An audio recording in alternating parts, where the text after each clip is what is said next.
पाकिस्तान में कैसे ताकतवर और बाअसर मुल्जिमान बाकायदा कानून का सहारा लेकर या फिर अपना असर-ओ-रसूख इस्तेमाल करके संगीन जराइम से बाआसानी बच निकलते हैं। कैसे ये निज़ाम इंसाफ मुल्जिमान का सहूलतकार बन जाता है और ख़ुद कानून ही इंसाफ के रास्ते की रुकावट बन जाता है। शाहज़ेब खान कत्ल केस इसकी एक और मिसाल है। 2012 में कराची के इलाके डिफेंस में मामूली तल्ख कलामी पर एक बाअसर शख्स के बेटे शाहरुख जतोई ने ताकत के नशे में फायरिंग करके शाहज़ेब खान नामी नौजवान को कत्ल कर दिया और मुल्क से फरार हो गया।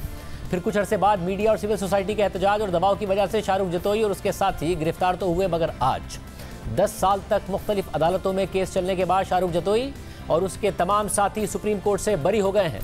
ताहम जो कुछ हुआ है बज़ाहिर कानून के मुताबिक हुआ है, मगर ये सवाल उठ गया है कि कानून के मुताबिक भी बरियत उसी वक्त क्यों मुमकिन है कि अगर आपके पास बहुत पैसा हो और आप बहुत ताकतवर हों।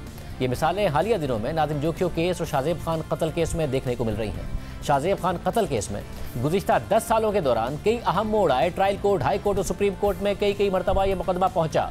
मीडिया ने इस पर नजरें जमाए रखी। ये भी नजर आया कि जो अदालत कुछ अरसा पहले मुल्जिम के खिलाफ फैसला देती थी, कुछ अरसे बाद उसी अदालत का फैसला मुल्जिम के हक में चला जाता था। फिर यह भी हुआ कि कत्ल जैसे संगीन जुर्म के मुल्जिम को जेल के अंदर आरामदेह सहूलियात मैसर हैं और कई महीनों तक वो अस्पताल में भी आरामदेह ज़िंदगी गुजार रहा है। वो शर्मिंदा होने के बजाय विक्ट्री का निशान बनाकर कानून का मजाक उड़ाता है। एक इंसान को कत्ल करके उसकी जान लेने पर भी पशेमान नहीं है। ये वाकया दिसंबर 2012 में कराची के इलाके डिफेंस में पेश आया था, जहां शाहज़ेब खान नामी नौजवान का शाहरुख जतोई के साथ झगड़ा हुआ था और शाहरुख जतोई ने फायरिंग करके शाहज़ेब खान को कत्ल कर दिया था। जब ये मामला खबरों में आया तो उस वक्त के चीफ जस्टिस इफ्तिखार चौधरी ने खुद नोटिस लिया और फिर पुलिस ने मुल्जिमान को गिरफ्तार कर लिया। उनके खिलाफ कराची में इंसदादी दहशतगर्दी की अदालत में मुकदमा भी चला और चंद महीनों बाद यानी 30 जून 2013 को इंसदादी दहशतगर्दी की अदालत ने शाहरुख जतोई और सिराज तालपुर को शाहज़ेब खान के कत्ल के जुर्म में सजाए मौत, जबकि सज्जाद अली तालपुर और गुलाम मुर्तज़ा लाशारी को उम्र कैद की सजाएं सुनाई। मगर इंसदादी दहशतगर्दी की अदालत की जानिब से सजाए मौत सुनाने के कुछ महीने बाद शाहज़ेब खान के वालिदैन ने माफ़ीनामा जारी कर दिया, जिसको सिंध हाई कोर्ट ने मंजूर कर लिया। और इस दौरान ये बहस होती रही कि यह मुकदमा इंसदादी दहशतगर्दी की दफात का है या नहीं है। इस हवाले से अप्रैल 2013 में खुद सिंध हाई कोर्ट ने अपने एक फैसले में लिखा था कि मुल्जिम शाहरुख जतोई के इक़दाम से डिफेंस और क्लिफ्टन के इलाके के रिहायशियों में लाचारी और अदम तहफ़्फ़ुज़ का एहसास पैदा हुआ है, जहाँ ये जुर्म हुआ है और इससे बड़े पैमाने पर अवाम में अदम इस्तेहकाम फैला है। यूँ ये इक़दाम इंसदादी दहशतगर्दी एक्ट के सेक्शन 6 के ज़मरे में आता है, लिहाजा ये केस इंसदादी दहशतगर्दी की अदालत के दायरे-कार में आता है। इसके अलावा अक्टूबर 2013 में शाहरुख जतोई और दीगर मुल्जिमान की जानिब से सुप्रीम कोर्ट में भी ये केस ले जाया गया था और सुप्रीम कोर्ट से दहशतगर्दी की दफात निकालने के लिए अपील की गई थी। मगर 21 अक्टूबर 2013 को सुप्रीम कोर्ट की कराची रजिस्ट्री में होने वाली समाअत में जस्टिस अनवर ज़हीर जमाली और जस्टिस सरमद उस्मानी पर मुश्तमिल 2 रुकनी बेंच ने मुल्जिमान की दरख्वास्त मुस्तरद कर दी थी।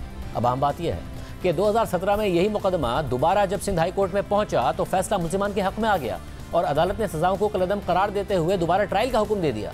सिंध हाई कोर्ट ने सजाओं को न सिर्फ कलअदम करार दिया बल्कि इस कत्ल को भी ज़ाती अनात का मामला करार दिया था, न कि दहशतगर्दी का। अदालत का कहना था कि पुलिस ने इस केस में इंसदादी दहशतगर्दी की दफ़ा 6 का गलत इस्तेमाल किया। अपने फैसले में सिंध हाई कोर्ट ने इस केस को असर-ए-नौ समाअत के लिए सेशन अदालत भेजने की हिदायत की थी और कहा था कि मातहत अदालत केस में कत्ल के मुहरकात और दहशतगर्दी की दफ़ात का भी जायजा ले। यानी सिंध हाई कोर्ट ने 4 साल पहले मुकदमे में इंसदादी दहशतगर्दी की दफ़ात का दिफा किया और 4 साल बाद अपने ही फैसले के खिलाफ हो गई और मुकदमा सेशन कोर्ट को भेज दिया। मकतूल के वुरसा पहले ही मुल्जिमान को माफ़ कर चुके थे और सिंध हाई कोर्ट के फैसले के बाद तो मुकदमा मजीद कमज़ोर हो गया। बहरहाल सिंध हाई कोर्ट के हुक्म पर शाहज़ेब खान कत्ल केस की कराची की सेशन अदालत में समाअत शुरू हुई। मकतूल के वालिद ने अदालत में सुलह से मुतालिक हल्फनामा जमा कराया और तकरीबन 1.5 महीने बाद सेशन अदालत से तमाम मुल्जिमान को जमानत मिल गई और उनकी रिहाई का हुक्म सामने आ गया। मगर अदालत के इस फैसले पर मीडिया और सिविल सोसाइटी से आवाज़ें उठना शुरू हो गई और फिर फरवरी 2018 में यह मामला दोबारा सुप्रीम कोर्ट पहुंच गया। खुद चीफ जस्टिस साकिब निसार की सरबराही में जस्टिस आसिफ सईद खोसा और जस्टिस मकबूल बाकिर पर मुश्तमिल 3 रुकनी बेंच ने इस पर समाअत की और तमाम दरख्वास्तों को खुद नोटिस में बदल दिया। सिंध हाई कोर्ट के इस फैसले को भी मुअत्तल कर दिया, जिसमें मुकदमे को सेशन अदालत मुंतकिल करने का हुक्म दिया गया था। सुप्रीम कोर्ट ने उसी समाअत में मुल्जिमान को दोबारा गिरफ्तार करने का हुक्म भी दे दिया। यूँ पुलिस ने 1 फरवरी 2018 को शाहरुख जतोई समेत दीगर मुल्जिमान को इहाता अदालत से गिरफ्तार कर लिया।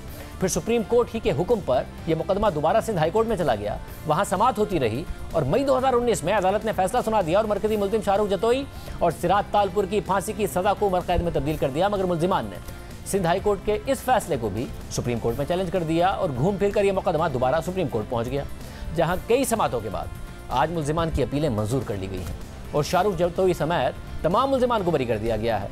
यूँ बज़ाहिर कानून ही के हाथों कानूनी रास्ते से इंसाफ के कत्ल की एक और अनोखी मिसाल कायम हो गई है। अब एक बड़ा मसला यह है कि हमारे यहाँ प्रोसिक्यूटर्स दियत के मामले को डील करने के लिए किसी भी केस को दहशतगर्दी का केस बना देते हैं, जबकि ज़रूरत इस बात की है कि दियत के कानून की दुरुस्त तशरीह की जाए, फसाद फिल अर्ज़ और कत्ल के मामले की सही तशरीह की जाए। जिस तरह हर एक कत्ल को दहशतगर्दी करार देना गलत है, इसी तरह कत्ल को सिर्फ 2 अफराद या ख़ानदान का मामला करार देना भी दुरुस्त नहीं है। कत्ल होता है तो रियासत का कानून भी टूटता है, इसलिए ये सिर्फ अफराद का मामला नहीं है बल्कि रियासत का भी मुकदमा होता है। जिस तरीके से दियत के कानून का इस्तेमाल होता है उस पर इस्लामी स्कॉलर्स भी तनकीद करते आए हैं। वो ये नुक्ता उठाते आए हैं कि अगर कत्ल हुआ है तो ये जुर्म सिर्फ एक ख़ानदान तक महदूद नहीं है, बल्कि पहले रियासत का कानून तोड़ा गया है। इसलिए पहले रियासत का हक और जिम्मेदारी है कि वो फरीक बने और कार्रवाई आगे बढ़ाए या माफ़ी दे दे। फिर बाद में ये मामला मुतासरा ख़ानदान के पास जाना चाहिए कि आया वो माफ़ करना चाहता है या नहीं। ये दुरुस्त नहीं है कि मुतासरा शख्स के लवाहिकीन मुलजिम को माफ़ कर दें और रियासत जिसका कानून तोड़ा गया है वो खामोश तमाशाई बनी रहे। अब मामला यह है कि इस पूरी सूरत हाल का फ़ायदा पाकिस्तान में बाअसर मुलजिमान उठाते रहे हैं और अब भी उठा रहे हैं। इसलिए मजहबी स्कॉलर्स का यह एतराज़ है कि अल्लाह के कानून की बिल्कुल ये मंशा नहीं हो सकती कि जिसके पास ताकत हो या पैसा हो वो जुर्म करके भी बच जाए और रियासत कुछ ना करे। जियो न्यूज़ के मुताबिक शाहरुख जतोई की बरियत के फैसले पर अटॉर्नी जनरल के दफ्तर ने सुप्रीम कोर्ट से इज़हार तशवीश के लिए ख़त का ड्राफ्ट तैयार कर लिया है, जिसमें लिखा है कि सुप्रीम कोर्ट ने हमारी राय तलब किए बगैर फैसला दिया। सुप्रीम कोर्ट इस मामले को पहले ही अहम आईनी मामला करार दे चुकी है। इस तरह के अहम आईनी मामलात पर पहले भी अटॉर्नी जनरल की राय तलब की जाती रही है। जिब्रान नासिर केस में अटॉर्नी जनरल पहले ही करार दे चुके हैं कि यह मामला दहशतगर्दी का है। सुप्रीम कोर्ट दहशतगर्दी के जराइम पर अदालती फैसलों से हटकर नतीजे पर पहुंची है। अटॉर्नी जनरल ऑफिस ने सुप्रीम कोर्ट के फैसले के खिलाफ रिव्यू पिटीशन दाखिल करने का ऐलान किया है। अब मामला यह है कि अटॉर्नी जनरल ऑफिस को भी अदालत के सामने ये नुक्ता उठाना चाहिए कि यह मामला रियासत की जिम्मेदारी का है, सिर्फ इंसदाद दहशतगर्दी एक्ट का नहीं है।